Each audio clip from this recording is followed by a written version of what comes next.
Morning.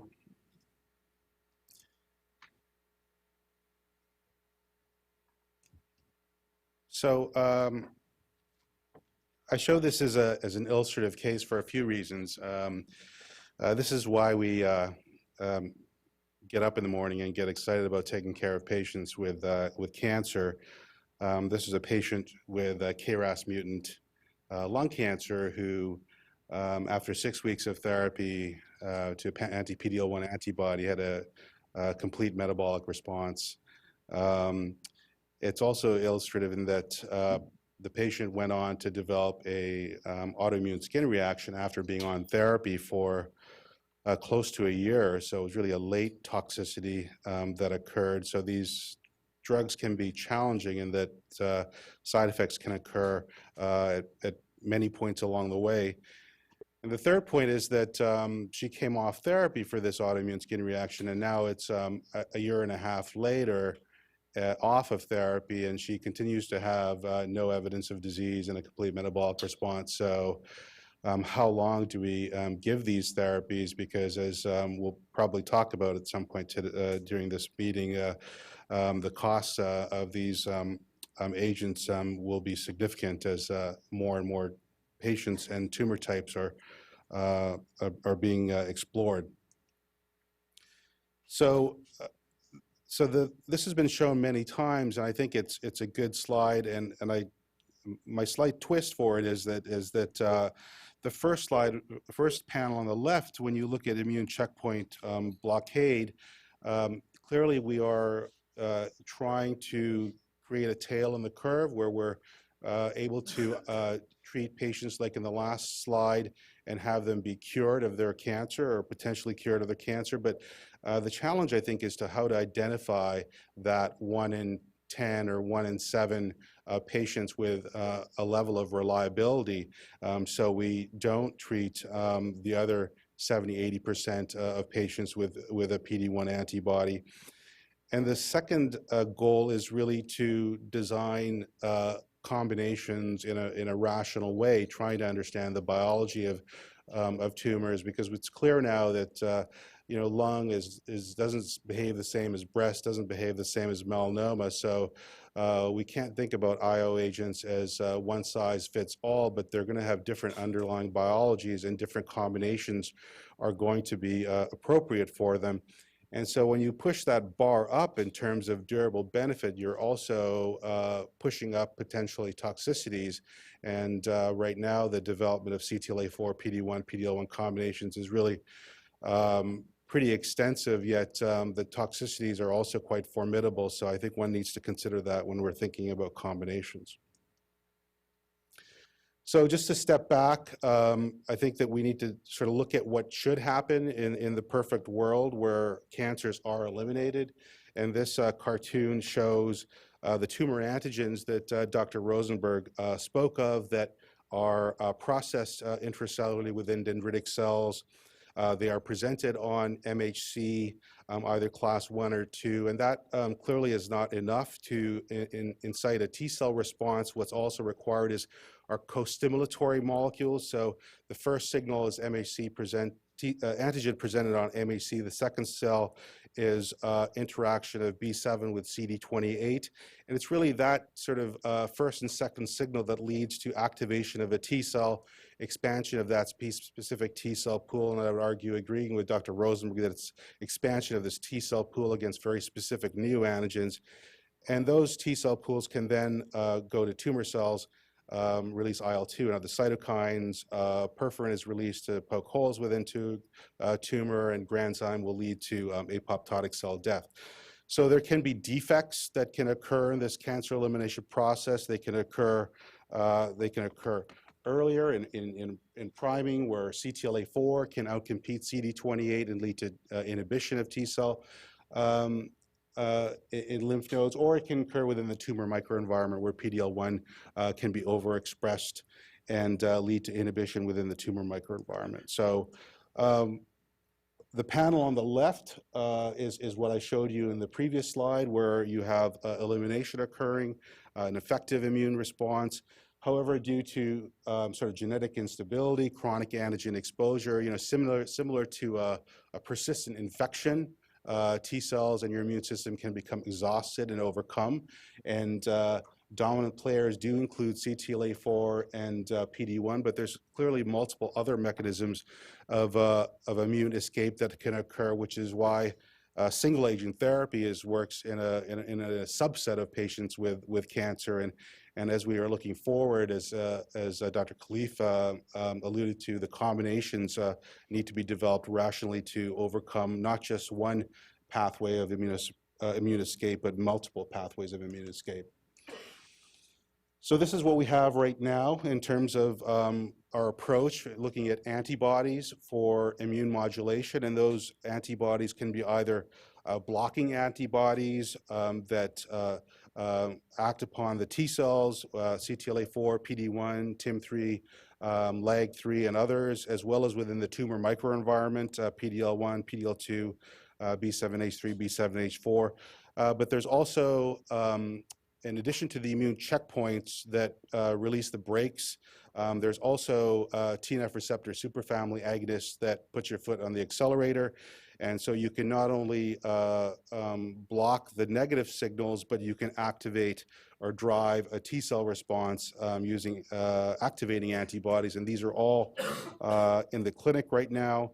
And so as we think about immune modulators, it's really releasing the brakes with inhibiting the antagonists and also putting the press on the gas pedal.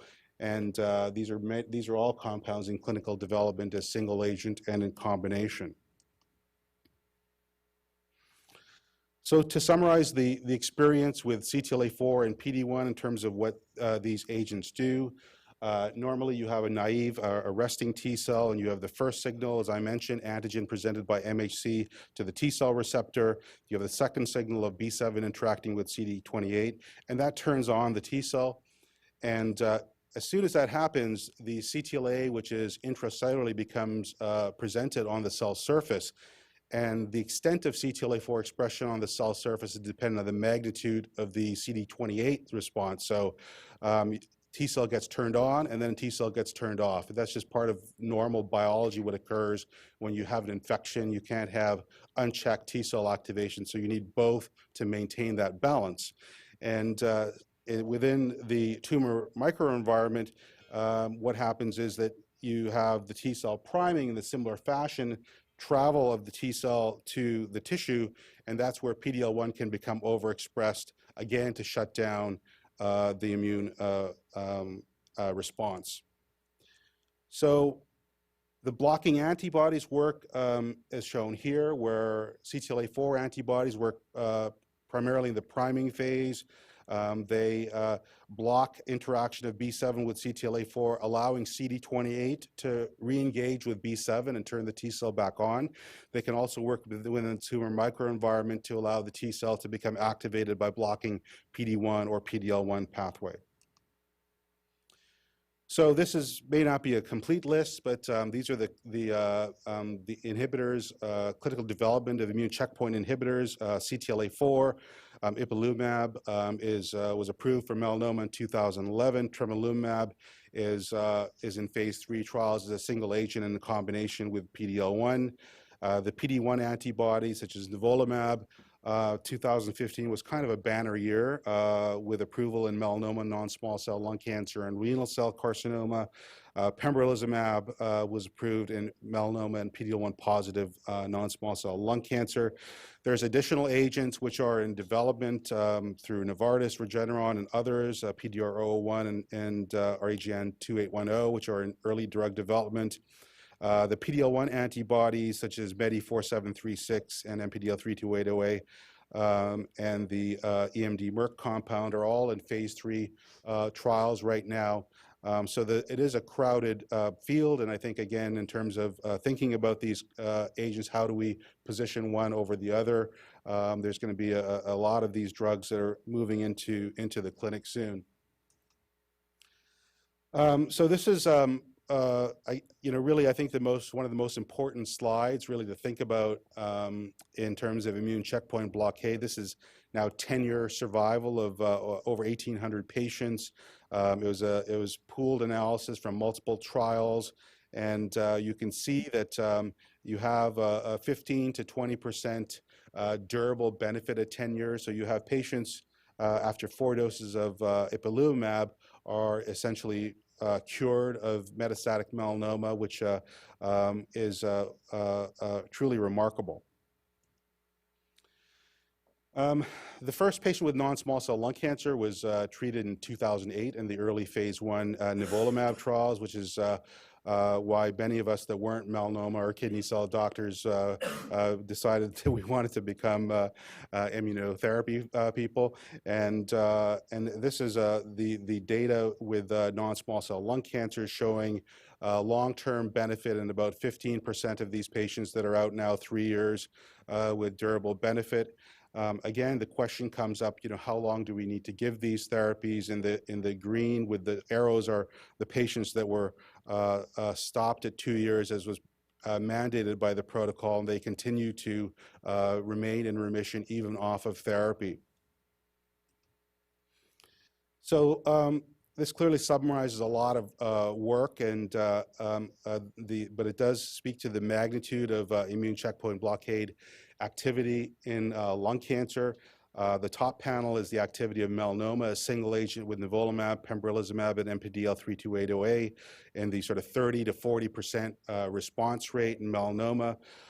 We see less benefit in all the other tumor types, which includes non-small cell lung cancer, sort of 15 to 20% response rates, but clearly activity in renal cell, bladder, ovarian, breast, gastric, head and neck cancers. I'm not even discussing the hematologic malignancies today, but a huge potential impact on the cancer landscape.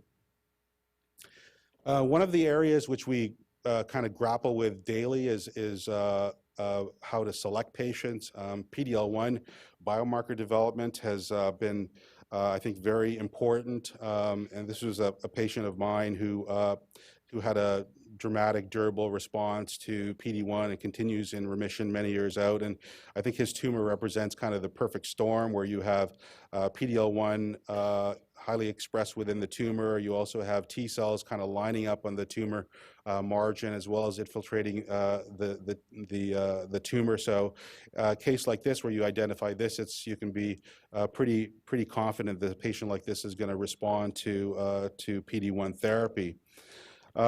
It gets complicated when we think about how to use this in practice. There are multiple antibodies in development partnered with multiple therapeutics. They have different clones of antibodies. They have different cutoffs and different platforms. So I think it's a little bit challenging, and we can talk more about that at some point. Nevertheless, I mean, we do see that the expression of PD-L1 does correlate with response to single agent PD-1 therapy. In the blue is all patients sort of in the 20 to 30% response rate, and you can improve that significantly in the pink, where you have a much higher response rate with PD-L1 positive tumors for most tumor types, whereas in green, the PD-L1 negative tumors don't do as well and have a lower response rate. So the challenge, of course, is that even though the number is smaller in terms of response rate with the negative patients, there are responses. So, how do we define what an acceptable cutoff is versus just giving this drug to everyone with that type of cancer? And this is part of the problem. There's clearly heterogeneity within the tumor.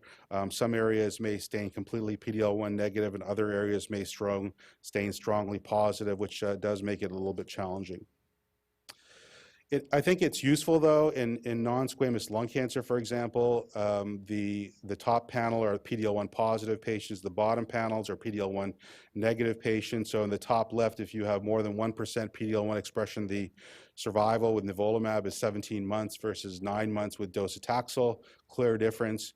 In the bottom left panel, you have 10-month survival with nivolumab and a 10-month survival with docetaxel. So really about the same. So you could argue this both ways and say the response rates are equal with much less toxicities. Let's give the nivolumab, and you could also argue, well, they're the same. You haven't identified the true subset of patients that are benefiting from nivolumab, and this is at a great cost. Should we be treating these patients with nivolumab? Similarly with pembrolizumab, if you look at the level of PD-L1 positivity, high positive patients with more than 50% expression has a hazard ratio of 0.53. If there's 1 to 49% positivity or intermediate expression, the hazard ratio is 0.76 versus docetaxel. So, you know, in 2016, when you have a 0.75, 0.8 hazard ratio, many doctors won't even, you know, put drugs on their formulary with that sort of hazard ratio. And so the question is, should those patients be treated as well? So I think there's clearly pros and cons to this approach of PD-L1 testing. There's commercially available assays. They've been validated. You can send your slides to commercial vendors. That inform some single agent versus combination therapies. I do tend to find it useful in terms of thinking about single agent PD-1 for a strongly positive patients versus a combination immunotherapy trial for patients that are negative. I think it does help overall treatment decisions, maybe help navigate pseudoprogression a little bit. If you have a strongly positive patient, maybe they're more likely to have pseudoprogression versus if they're negative, where they're more likely to have just progression. The challenges are that we do see benefits and negatives, the different expression cutoffs. We don't always have core biopsy. Sometimes patients are diagnosed with FNAs or cytology. The correlations are often not clear between biopsies and surgical specimens, and the lack of harmonization.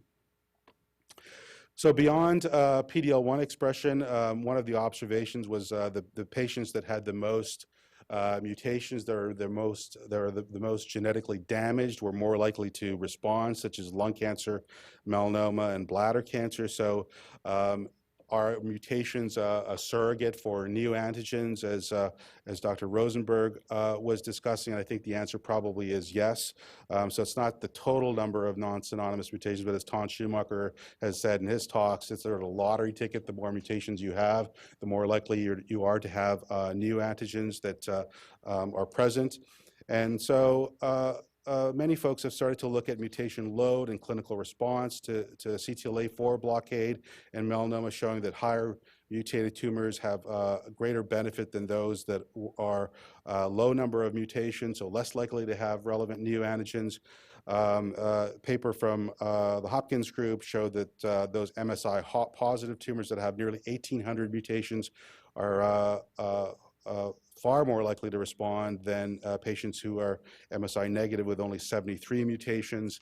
And we looked at this work in lung cancer as well, where those tumors that had durable clinical benefit, defined as 6 months or longer with stable or responsive disease versus less than 6 months, the number of mutations was about 300 versus 127. And actually, when we looked at those highly mutated tumors that had any level of PD-L1 expression, it could have been 1% or 10% or 80%.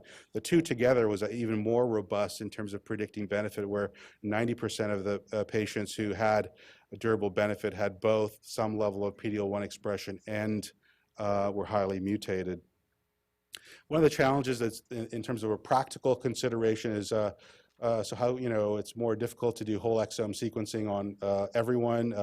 I would argue that probably it's not going to be that difficult, but there has been a group that looked at, took our exome data from our science paper in lung cancer and basically just counted the number of mutations that were present in a targeted foundation medicine type panel of as well. And they actually were able to extrapolate quite nicely that if you count the number of mutations from a targeted panel, not just the relevant ones, but count all of the non-synonymous mutations within that panel of 300 to 400 genes, you can actually do a reasonable estimate of mutation load. So this can be done without doing whole exome type sequencing. So last minute, just a little bit about combinations. This was a response to a chest wall melanoma mass after 1 dose of ipilimumab and nivolumab, showing truly dramatic regression after just 1 dose, and speaks to the power of combination immunotherapy, where blocking not only the priming of the T cells, but also within the tumor microenvironment. And so now we have data emerging now with nivolumab and Ipilimumab in combination therapy with melanoma. The response rate was 58%. It's now approved, the combination for untreated melanoma patients. If you look at the PD-L1 positive versus negative with a cutoff of 5%, the response rate was 72% positive versus 57% with negative. So melanoma is one story. Can we find similar stories with combination immunotherapy and other tumor types and activities being seen in renal cell, small cell, as well as non-small cell lung cancer with Nivo, Ipi, as well as Medi and Tremi in combination, showing activity in both PD-1 positive and negative patients. So the negative patient population, I think, is where we need to try to move a lot of this forward. The data that was published in the New England Journal last year looked at Nivo and Ipi versus Nivo versus Ipi in melanoma. And if you're PD-L1 positive, the survival was about the same. But you had a third of patients with Nivo and Ipi discontinuing due to adverse events, which speaks to the challenge in terms of toxicity with the combination.